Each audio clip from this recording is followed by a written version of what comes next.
Feel the relationship between a foot and the lower leg. Pay attention when a foot is on the floor. Does the lower leg stand well on top of the ankle?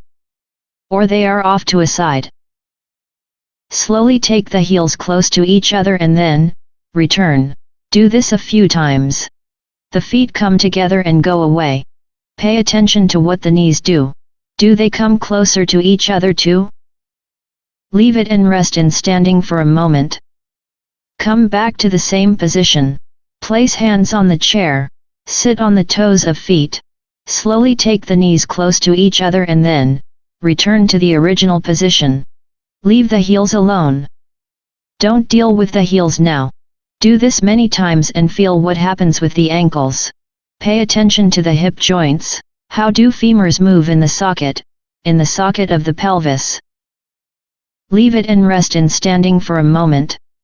Come back to the same position. Place hands on the chair. Sit on the toes of feet. Slowly take the knees close to each other, and at the same time, take the heels close to each other. That means the entire lower leg and the feet come together and go away. Repeat this movement many times. Leave it and rest in standing for a moment. Well, actually walk around for a minute this time. Come back to the place. Sit in the same manner. This time open the knees while closing the heels together. Open heels and close the knees. The knees and the heels move in the opposite direction.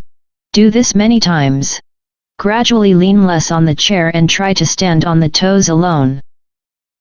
When you are ready, try to extend the knees and the legs to come to standing. Go slow. And once again, go down to sit on the toes. Do this a few times and feel the stability of the body. Stand up and walk around to feel the relationship between the knees and ankles as we did at the beginning of the lesson.